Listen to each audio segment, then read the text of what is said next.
a franchise fantasy draft in Madden 25, but the twist is I have to draft by color. Let's spin this color wheel every single round and see if it's possible to build a team to make it all the way to the Super Bowl. Let's see what our very first color is going to be for the first round, and it's going to end up on yellow. Honestly, not the best color because there's not a lot of teams under that category. We only have the Rams, Steelers, Chargers, and the Commanders. Really want to draft a quarterback the first round, and we could get Matthew Stafford here at 82 overall, but I kind of want TJ Watt now if he's still available. He is as a 98 overall. You know what? I'm going to risk it for the biscuit. We're going to take one here and save quarterback for our next round. Hopefully that means we get a better color as well. I think Dak Prescott was at the top of that list, so maybe we'll get blue, and that's also a lot of different teams as well, but it lands on other. The only teams in the other category are the Raiders, Saints, and Jaguars, so we're definitely not taking a quarterback here neither. Honestly, might be selling us here. How far am I going to have to scroll down to find one of these teams? I have no clue. All the way down to number 68, where Chris Olave at an 87 overall is waiting for us. Now, don't get me wrong, Chris Olave will do very good for whoever our quarterback is. He'll be a good number one target. Having to take an 87 overall when some 99 players are still on the board is absolutely devastating. I'm praying, please give me a color so we can actually get a quarterback now before all of them goes off the list. I'll be okay with red. It is red. The perfect pick would be Patrick Mahomes, but I highly doubt that he's still there in round 3. The quarterback one is going to be somebody who's been playing a while. It is Kirk Cousins. He definitely didn't have the best year in the NFL this season, but he's an 82 overall, so it's okay. Moving on to the 4th round here, I'm just praying that we get blue because that has the most teams in it and it'll have the most diverse that we can pick from, and it is going to land on blue, thank God. The teams we have to pick from are the Bills, Cowboys, Lions, Colts, Giants, Panthers, and Titans, so 7 different teams. Offensive lineman Zach Martin is here at a 94 overall, and we do need to build up on our offensive lineman before it's too late, so that is a perfect pickup. I kind of hope we do get blue again because I think that is the best color to land on, but I kind of also hope that we get something that we haven't gotten before, and it's going to land on purple this time. When we have 2 teams in the Vikings and Ravens, we have Ravens left tackle Rodney Stanley at a 90 overall. I guess we can draft another offensive lineman. Now, the next pick, I kind of do want to be defense because we spent a lot of these earlier draft picks on offense. I'm going to look at our draft board first just to see who's on there. Demario Davis would be a huge pickup, so we're looking for other. Or CJ Mosley would be good as well, so we are looking for other or green. One of those two would be amazing. Is it going to land on green? Stop right there. That is perfect. So we are drafting CJ Mosley to lead our linebacker core. Him along with TJ Watt is going to be crazy. On to round 7 now. Again, I kind of want something different, but we got all of them except for yellow, and we land back on red. Okay, that's not a bad spot. Another linebacker in Dre Greenlaw at 87, so that would be great, but I feel like we need some players in the secondary as well because we have no cornerbacks or no safeties. An 83 overall, Jonathan Jones is sitting right there as the better overall investment probably. Pick number 8 is going to be between green and yellow, and it is going to be green again. Hopefully one of the best players are a green, a cornerback, or a safety. I got what I asked for once again, and Julian Love, a free safety at an 85 overall. Another great pickup. Round 9, we land on yellow once again. Kyron Williams is here, and we haven't got a running back yet, so we'll go ahead and pick him up. And then we're going to do this round 10 pick, and then let the computer go ahead and simulate the rest of the draft so we don't have to do all of them. Our last pick is going to end up being blue. Now that I think about it, we haven't really drafted any defensive line except for Watt, but he's probably going to be playing linebacker, so we're going to go ahead and pick up defensive tackle Grover Stewart from the Indianapolis Colts. And our team is going to be an 82 overall with an 81 offense and an 84 defense. So that actually looks pretty solid. Not nothing too crazy, but also not a bad team either. My true question is, why is Keon Coleman our wide receiver 1? Did we draft Chris? Oh my God, he's got an injury. I forgot to turn the injuries off. Oh my God, I feel so stupid now. Kirk Cousins only has Keon Coleman and Skylar Moore to throw to. At least he's got a solid offensive line. The defensive side, it looks pretty good with some studs in there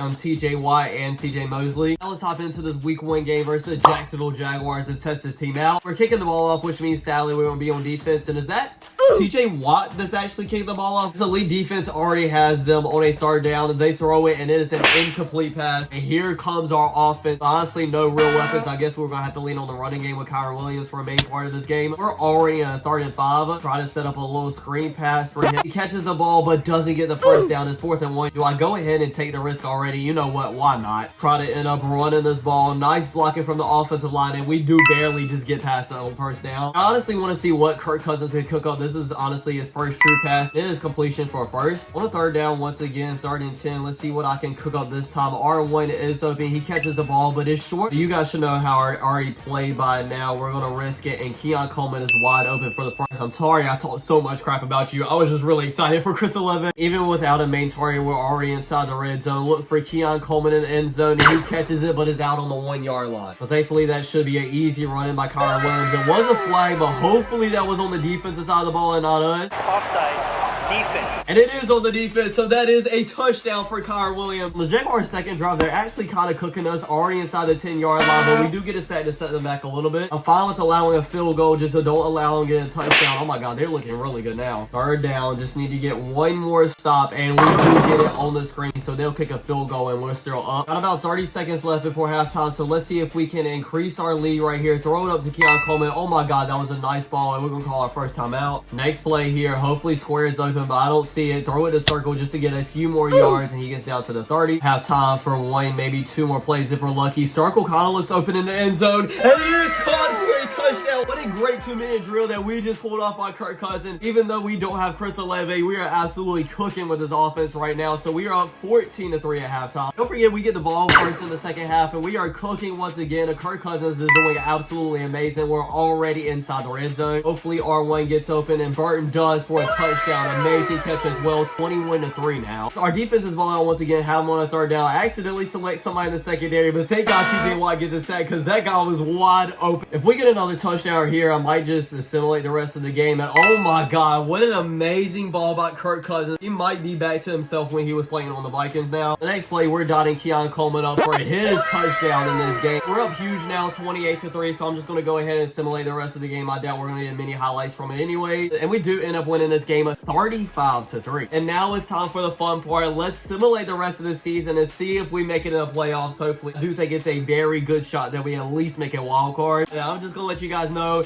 it is very good. We end up going 12-5. We're not even playing this first round, so that means we got the first seed as well. Kirk Cousins almost had 4,000 yards with 3,700. 26 touchdowns to 17 interceptions. Kyron Williams had just over 1,000. Keon Coleman had 1,000 yards as well, and Scott Moore almost made it there. First game of the division round, we're actually going to be playing the Jacksonville Jaguars that we just played week 1. At halftime, we are still whooping their butt 17-0. They do score a touchdown, so maybe they are trying to fight back a little bit. We scored 2 more field goals in the fourth quarter, and we whooped their tail once again, 23-7. You know what that means, ladies and gentlemen. We are already in the AFC Championship game, and you know what's even crazier? That we're playing the Cleveland Browns in this AFC Championship game. Oh, it's Patrick Mahomes as the starting quarterback. Okay, that makes sense. Halftime, it is a tied game though, 14-14, so we're looking pretty good so far. We drive down and do get a field goal. On defense, can you stop Patrick Mahomes? No, they can't. They get a touchdown. We honestly got to score here, but we don't, and Mahomes and the Browns go down and get another touchdown. We're down by 11 points. It's going to take a miracle for us to come back. We do get a touchdown, but we need this onside kick, and we don't get it. They just kneel the ball out, and they end up winning 28-23. Don't get me wrong, I really wanted to go to the Super Bowl and win it all. That would have been crazy. But also at the same time, we made it to the AFC Championship game. I'll say that is a success, and I hope you guys enjoyed watching it. Don't forget to like, comment, subscribe, and I'll check you guys out next time. Peace.